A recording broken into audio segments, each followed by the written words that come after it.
Vasistha continued. O Ram, the sage Bhrgu and the deity presiding over time proceeded towards the bank of the river Samanga. As they were descending the Mandara mountain, they saw beautiful forests inhabited by perfect and enlightened sages. They saw mighty elephants in rut. They saw other perfected sages who were being playfully pelted with flowers by celestial nymphs. They saw Buddhist or enlightened monks roaming the forest. Then they descended on the plains dotted with villages and cities. Very soon they had reached the bank of the river Samanga.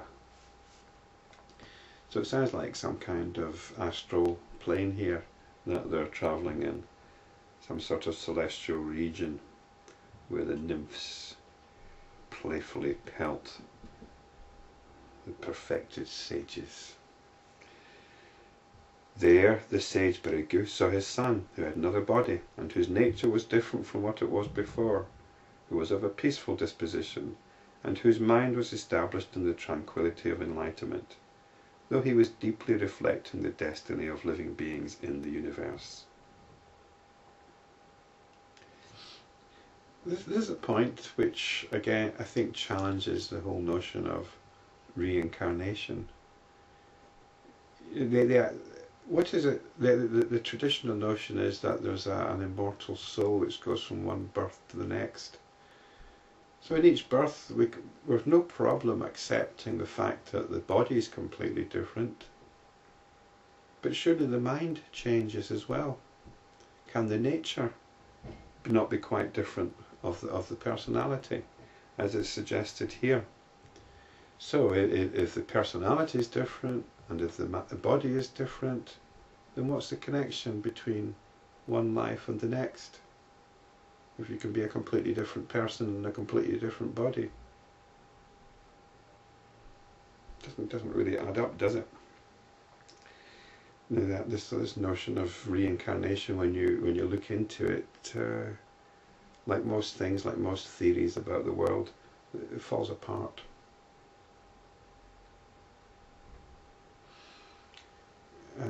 At the risk of diverting somewhat, there is a theorem in mathematics called Godel's Incompleteness Theorem. And as far as I understand it, the main essence of it is that any system of thought has an inherent contradiction in it. Which is interesting, isn't it?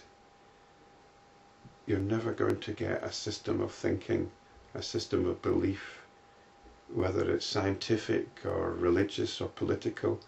You're never going to get a system of belief which is consistent, which is entirely coherent. According to Godel's theorem, which he's proved, there's going to be something within that system which contradicts it. So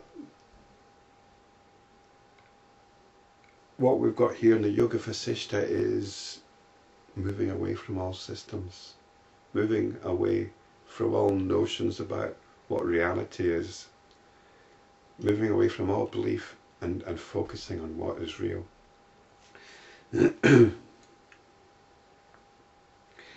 And if you've been following these videos, you might be trying to make sense out of it.